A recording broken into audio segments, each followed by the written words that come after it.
What's up, guys? So yesterday was the Kansas primary, and we now have our nominee from the Republican side, Roger Marshall, and he is going to face Barbara Bollier. Now, I actually mentioned in my last video that if Marshall was a nominee, that race is going to move to the safe column, and so it is.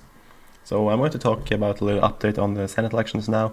There are all the time coming out new polls, and I think that some of these races are, it's time to put them in the bag, say that they're not going to be competitive anymore. We know how they're going to end, and I thought that I was going to use the video today for that, and of course make a prediction on the entire Senate map. So let's get to it. So let's start by, of course, filling in those races that are categorized as safe, and of course the regular ones are Idaho, Wyoming, South Dakota, Nebraska, Oklahoma, Arkansas, Louisiana for the Republicans, but also Kansas today, because yes, there has not been any polls about it yet, but it's a very Republican state, and they're going to elect the guy who is representing the biggest district in that state. They usually do elect those people to the Senate. I mean, Jerry Moran was one. I think Sam Brownback also did that. Pat Roberts. So he's going to be the next senator from Kansas. Other safe states for the Republicans right now are Mississippi, Alabama with Tommy Tuberville, Tennessee, West Virginia, and I've taken a look at polls, and to be honest, Kentucky is going to be safe as well.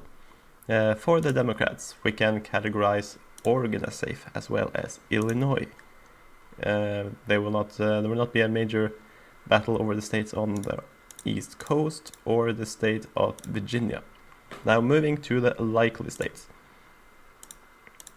One likely state for the Democrats at this point is New Mexico. Another one is the state of New Hampshire. And I will say Minnesota. For the Republicans, you have Texas, South Carolina, and Alaska, which I want to categorize them as safe, and I actually think I will categorize Alaska as safe. When it comes to South Carolina, of course, I believe Lindsey Graham is going to win, but right now the polls are showing it a very tight race. I think he was leading by 1 point in one of the polls, another one he was doing better. But yeah, I don't really buy these polls, but it's probably going to be a bit closer than usually because of the fundraising of his opponent. But to be honest, Lindsey Graham is going to win that no matter what. The races in Colorado and Arizona, sort of, I could say they're likely, but I'm just going to put them both as lean Democrats, because yeah, the Democrats are a real favorite to win there, but if they decide to put too much attention on other races, they might slip in one of them. So it's not completely safe, and I noticed that it was that Colorado was actually categorized as a toss-up when I entered this page today, and I believe it's because John Hickenlooper has been under investigation. I don't know if he still is, but it might not be as much. It might not be as finished, as over as we have thought for a while.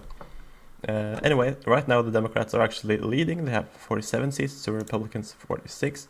But that is going to change because Republicans are going to win the special election in Georgia, which is going to go to runoff because no candidate will get more than 50% of the votes. Doug Collins is going to be the first place finisher, but if he meets Kelly Loeffler in the runoff or if he meets a Democrat, that is exciting. That's a big question. Also, I still believe that David Perdue is going to win the general election, the normal election in Georgia. He is running against Jon Ossoff. I think that there are no real third party challenger or anyone else than them. I think he will get more than 50% of the vote in the first round. Maybe barely. Yeah, it will be close, but in the end of the day, he will beat Ossoff. Iowa still categorize that one as a lean Republican state, while I have to categorize Michigan as lean Democrats. So it's getting quite close now.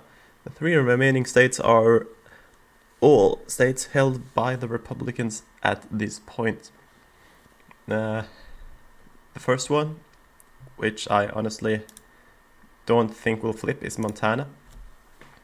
Montana was held by the seat by Steve Daines is holding. It was held by a Democrat named Max Baucus for a very long time, but for most of that time the other senator was a Republican named Conrad Burns.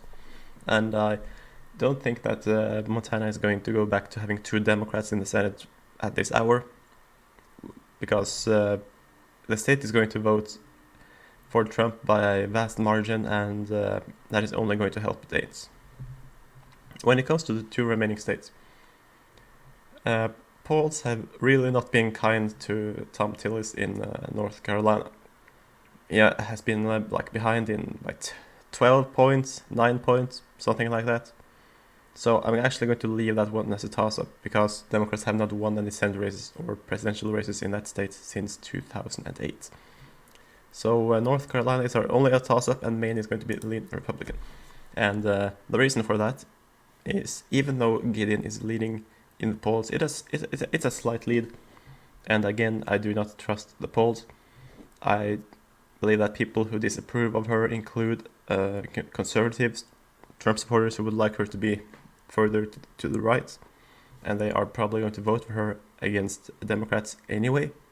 And though she might maybe unpopular among liberals and among Democrats, her popularity among independents is really not that hurt by her just voting yes on a Supreme Court justice and not no on an impeachment.